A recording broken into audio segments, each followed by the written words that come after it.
এই তো ভারত বাংলাদেশ, লিপ্ত সমাজ বাংলাদেশ। আমরা এতক্ষণ যে পারফর্ম করলেন, আমি বসে বসে এটা দেখছিলাম। আমার কাছে মনে হলো অনেকদিন পরে নিজের দেশের মাটিতে খুব সুন্দর একটা স্টেজ পারফরমেন্স দেখি। এবং আমি বসে বসে চিন্তা করছিলাম এরপরে কোনো রাষ্ট্রীয় অনুষ্ঠানে আমি স্বরাষ্ট্রমন্ত্রী সাহেবকে অনুরোধ করবো, এখানে কালচারাল মিনিস্ট্রি নেই, আমি সেটা বলে দিব যাতে আনসার বিজেপি আপনারা যারা সাংস্কৃতিক দল আপনাদের থেকে বেশি সুযোগ দেওয়া হয়।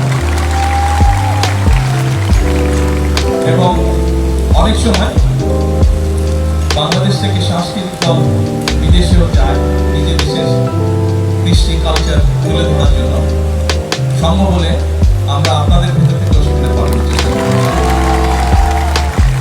আপনাদের সম্পূর্ণ অনুষ্ঠানটা সত্যি খুব সুন্দর ছিল, প্রত্যেকটা পারফরমেন্স খুব সুন্দর ছিল।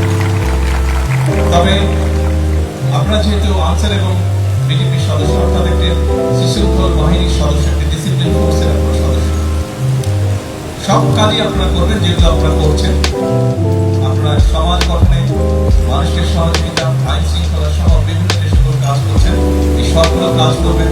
যারা স্টেজে পারফর্ম করলেন, প্রত্যেকটা মানুষের কোনো না কোনো কোয়ালিটি থাকে, গুণ থাকে।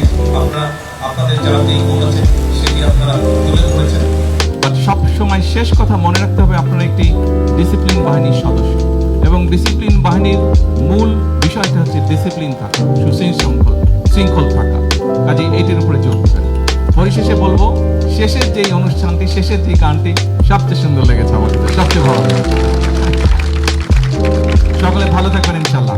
এবং আমি ব্যক্তিগতভাবে আমি দোয়া করি যেন এই যে আনসার বিজেপির যে কালচারাল গোষ্ঠীটি আপনারা যাতে ভবিষ্যতে ইনশাল্লাহ আরো ভালো, আরো সুন্দর করতে